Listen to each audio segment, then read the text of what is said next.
Jean-Paul Kaufmann, invité d'Alsace 20, journaliste, écrivain. Alors forcément vous avez une histoire que les Français connaissent très très bien puisque vous avez été un des otages dont on a beaucoup parlé. C'était en 1985, c'était à Beyrouth, vous êtes resté prisonnier, détenu durant 3 ans. On va parler bien sûr de votre livre. Un mot sur cette empathie que vous pouvez avoir avec les otages français actuellement. Qu'est-ce que vous ressentez de la douleur et de la difficulté qu'ils doivent vivre actuellement ? Oui, c'est une situation épouvantable. On pense à la mort, c'est terrible à dire, mais la finalité d'un otage, c'est d'être exécuté. Dieu merci,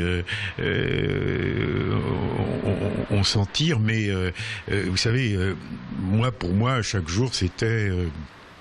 la cellule qui s'ouvre, c'est la libération ou la mort, quoi. C'est une sorte de quitte ou double.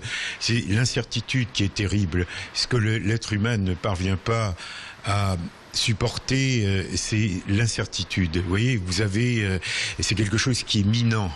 Et parce que quelqu'un qui est condamné, il sait à peu près avec les remises de peine quand il va sortir, tandis qu'un otage, lui, il est dans le brouillard, quoi. C'est ça c'est très difficile à expliquer, mais voilà, l'incertitude. On met combien de temps à s'en remettre ? Écoutez, on ne s'en remet jamais, mais bon, en même temps, vous voyez, vous en parlez devant moi, on n'en sort jamais aussi, puisque vous le rappelez, c'est normal, parce qu'il y a des otages là qui souffrent actuellement, et il faut en parler.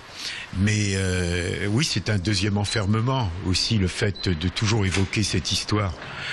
Mais c'est un enfermement où il n'y aura jamais de délivrance jusqu'à la mort. Allez, je vous délivre de cela avec ce dernier opus que vous signez, Remonter la Marne. Alors j'ai vu que la Marne, c'est une rivière de 525 km, qui est la plus longue de France. C'est plus long que la Seine. Qu'est-ce qui est passé un jour dans votre esprit pour vous dire, je vais moi aussi remonter la Marne à pied ? Il y a plusieurs raisons. D'abord, moi depuis très longtemps, je voulais écrire un livre sur la province française dont je suis moi-même issu. Je suis un homme de l'Ouest, mais comme je l'écris dans ce livre, il y a un fort tropisme de l'Est dû sans doute à mes origines alsaciennes. L'arrière-grand-père parti voilà. en 1870. Exactement. Donc il y a toujours une attirance pour l'Est. Et la marche à pied aussi. J'adore la marche à pied, mais c'est une marche à pied le long d'une rivière tout à fait particulière. Et puis aussi, il y avait le Champagne.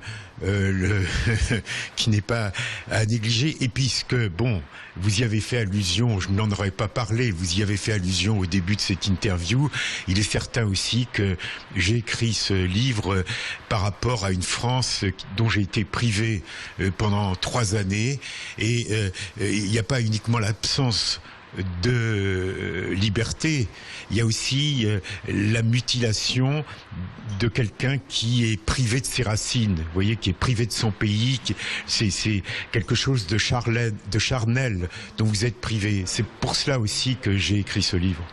C'est avec un grand barda que vous le faites, 30 kilos sur le dos, quelques cigares quand même, voilà. Faut pas se priver des bonnes choses. Et ce sont des rencontres. D'abord, la marche à pied instaure une relation au temps, au silence tout à fait particulière et favorise aussi les rencontres imprévues. Mais ce que je veux dire aussi, ce qui est important, c'est de remonter. J'ai pas descendu la Marne. Descendre la Marne, c'est aller vers la capture, vers la confluence, vers la mort, vers la disparition, tandis que remonter la Marne, c'est aller vers la source, vers la vie, vers la naissance. Et puis, ce qui me plaisait aussi, c'était d'aller à contre-courant, vous voyez. Tous ces villages que je traverse, qui semblent abandonnés, hors service, hors cadre, ça c'est l'apparence, mais derrière tout cela, il y a une vie de... oui, ce que j'ai appelé aussi la grâce. Il y a une vie faite de générosité, de solidarité, et je pense qu'on n'en parle pas assez. C'est l'histoire de la France, c'est l'histoire des Français, ce sont nos petites histoires du quotidien. Je crois que l'histoire de ce pays s'est construite aussi autour des cours d'eau, autour des rivières. C'est eux qui font la loi. Et cette présence de l'eau aussi, pour un marcheur, est quelque chose tout à fait particulier parce que l'eau est très apaisante et en même temps procure une sorte de sentiment, j'allais dire, d'euphorie. Et parfois on en a un peu besoin parce que on se sent seul.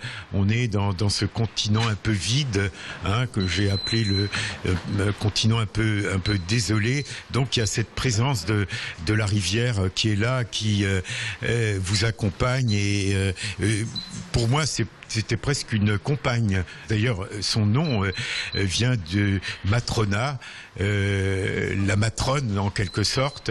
Mais au début, c'est une jeune fille tout à fait alerte, un peu sauvage, un peu fofolle.